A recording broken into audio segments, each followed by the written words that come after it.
Every day, something dramatic happens in the Caribbean that affects our lives. We'll give you the details. We'll give you the facts on Caribbean Perspective with Eddie Frederick. How's Eddie Frederick? Welcome to Caribbean Perspective. So glad you can join us.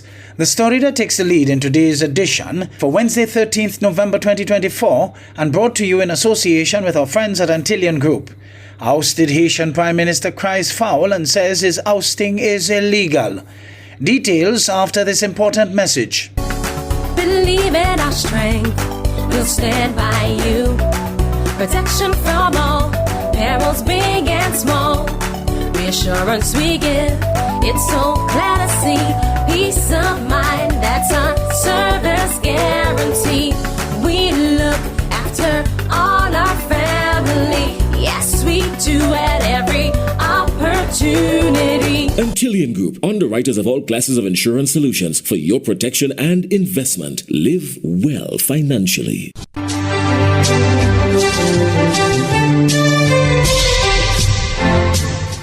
Welcome back. Appointed Prime Minister of Haiti, the hemisphere's poorest nation, barely 6 months ago, Gary Conille is already seeing his ousting. More in this comprehensive report. In a leaked executive order, Haiti's Transitional Presidential Council agreed by consensus to fire Conille, though the Prime Minister said in a letter that the move was illegal. This resolution, taken outside any legal or constitutional framework, raises serious concerns about its legitimacy and its impact on the future of our country. Conille has struggled to get along with much of the 9-member council, which wants to change several ministers against his wishes. The Prime Minister has made demands of his own, seeking the resignation of 3 of the body's members who are under investigation over corruption allegations. In its decree, the council named businessman Alix Didier Fils-Aimé as Conille's replacement. The 52-year-old former Senate candidate was considered for the job of Prime Minister back in May. The latest developments bring even more turmoil to the already rocky democratic transition process. The country has not held elections since 2016, widening a political vacuum that has worsened existing security and humanitarian crises. A UN-backed armed force led by Kenya is failing to contain gang violence in Haiti. So far, only 400 soldiers have been deployed out of 2,500. And according to a UN human rights expert, the mission has received inadequate equipment and insufficient resources. At the beginning of October, at least 115 people were killed by gang members in a small town about 70 kilometers northwest of the capital. Following the attack, Conille embarked on trips to the United Arab Emirates and Kenya to seek additional security assistance. Gangs control much of Port-au-Prince and have expanded their presence in nearby regions, fueling hunger and forcing hundreds of thousands of people to flee their homes. A transitionary council created to re-establish democratic order in Haiti signed a decree on Sunday firing interim Prime Minister Gary Conille and replacing him with Alix Didier Fils-Aimé, a businessman who was previously considered for the job. What to expect in the country going forward? France 24's Mark Owen asked Whitlow Meroncourt, editor-in-chief of the Ayibo Post of Port-au-Prince, Haiti. Who decided that this change should be made? Well, this decision was made by a 9-member presidential council that we have in the country. 8 of the 9 members signed the resolution. And why is this a cause for concern? Can you explain more about that? There's a talk of latest blow for political stability. Give us a sense of why that's the case. Well, we are in a state of confusion in Haiti today because technically the president of Haiti does not have the legal power to remove a prime minister, and the accord, the 3rd of April accord that established this 9-members council does not give directly any power whatsoever for this council to remove the prime minister.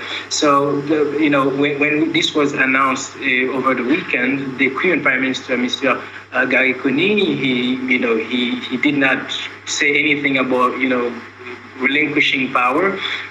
He's in an ongoing clash with the council. 3 of these council members are implicated in the corruption scandal. He's asking them to step down, and they are in turn asking him to reshuffle the government to hand over key ministries. So this is where we are. It's a state of confusion. It's unclear if Gary Coney is going to leave office, and it's unclear as well if this new prime minister is going to take power. It sounds, from the way you're describing it, Whitlaw, that there are certain actors within there who are acting more for themselves than for Haiti. I'm wondering where you think this current situation leaves Haiti right now. Well, it leaves Haiti, as you know, in their higher humanitarian situation. Hundreds of thousands of people displaced by the violence. We have an international force in Haiti, but the force is, unable to make any key decisive actions against the gangs. Quite the contrary, the gangs are all powerful. They are taking new territories. And at the same time, we have in the U.S. a change in administration. It's unclear if they are going to change policies towards Haiti. The political actors are, fighting amongst themselves, and the Haitian population is here in the middle, suffering, the crisis. Whitlaw Baroncourt joining us from Port-au-Prince. Thank you very much indeed, sir. And we will be keeping across all developments on the situation there in Haiti. Whitlaw.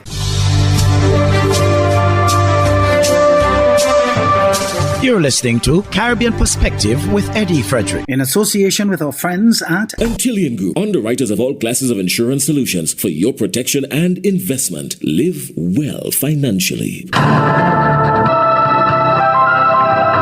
hurricane season is now upon us, so we as Caribbean people need to remember to think safety and be prepared. Avoid venturing outside during a storm or hurricane, especially if there are strong winds. Rooftops and other debris are often blown about and can cause great damage.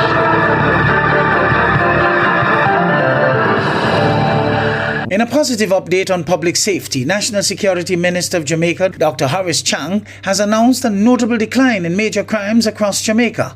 Speaking at a post-cabinet media briefing, Dr. Chang attributed the reduction to enhanced police activity, reporting decreases in serious offences such as rapes and robberies compared to the previous year. CVM's Courtney Lewis reports. Major crimes are decreasing. That's according to National Security Minister Dr. Horace Chang, who commends the increased police activity. While speaking at a post-cabinet media briefing, Dr. Chang says January 1 to November 4 figures show a total decrease in major crimes, including rapes and robberies when compared to the previous year. The total number of murders recorded has fallen by 19%. That is 233 fewer persons killed this year.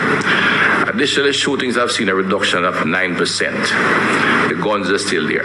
We're taking steps to get them off the road. A total of 667 illegal firearms have been seized since the beginning of the year. The minister also emphasized the decrease in crime in hotspot parishes and communities. They involve St. James, which is down by 32%, Westmoreland down by 12%, Clarendon down by 39%, Kingston West is down by 30%. They would take out of those three, St. James, Clarendon, and West Kingston, have areas that hit the emotional and the ears of our people very quickly. He defended the work of the Jamaica Constabulary Force in targeted operations and noted the incidences of crime are not random. They are linked to conflicts between organized criminal groups involving gang activities, drug trafficking, lottery scamming, as we call advance fee fraud, called by the Americans elder fraud, and of course, gun running. There are those who seek to think the police are targeting individuals in an arbitrary manner. The objective is to build cases around the individuals and seek to have them arrested, apprehended, and prosecuted. If they engage the police is trained to defend themselves effectively. Further work is also underway to bolster security at the country's borders and ports.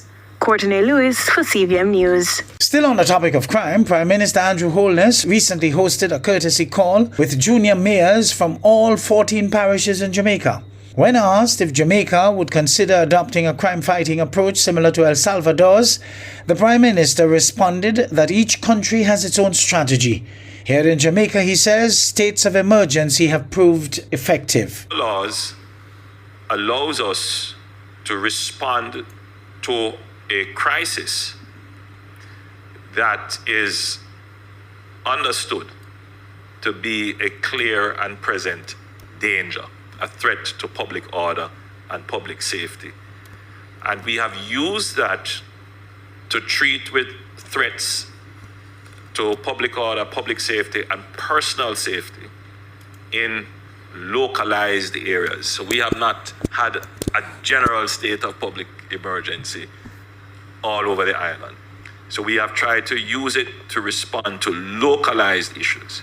And even then, it has been very limited in terms of its general application.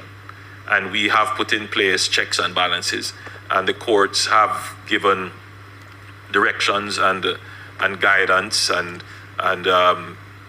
in terms of what needs to happen to improve how it is used. So we have had extraordinary success in using states of public emergency. In fact, if you look at it from a statistical point of view, whenever we have used the state of public emergency, even in the limited way that we have, murders have come down. Regional political analyst and strategist Peter Wickham says the Caribbean should brace itself for challenging times as Donald Trump prepares for his second stint as President of the United States. Wickham was speaking on ABS's Antigua-Barbuda today as the former president swept a convincing victory over his Democratic rival Kamala Harris. ABS's Jamie J. Roger reports. Wickham believes Trump's win could have serious implications for the region. Hoping for the best, but preparing for the worst. And I think that this was, for me, the worst. I make no apologies for not being a Trump supporter. I think that the Caribbean and the rest of the world is going to be far poorer today as a result of having President Trump back in office because of his very isolationist approach. Mr. Trump, who had served as the 45th president, has been elected as the 47th president and will make a historic return to the White House in January. Wickham is particularly worried about how a second Trump administration will impact major global challenges like climate change, global trade, and the ongoing conflicts in Gaza and Ukraine. This is not going to be helpful, certainly in the climate issues that Antigua and Barbuda deals with, in the global issues, the wars in Gaza and also Ukraine. And then I think that when we look at the broader environmental issues based on his attitude to the climate accord, it was similar. He's talked about imposing tariffs.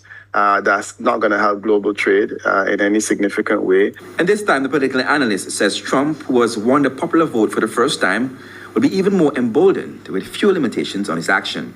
We are going to have a very, very interesting 4 years ahead of him, which is going to be Trump heavy and not Trump light, where there are no guardrails. And he has a mandate to do what he was doing before. And this is how it's going to be. The region and the world will be closely watching how Trump's second presidency will unfold. Jamie J. O'Shea, ABS News.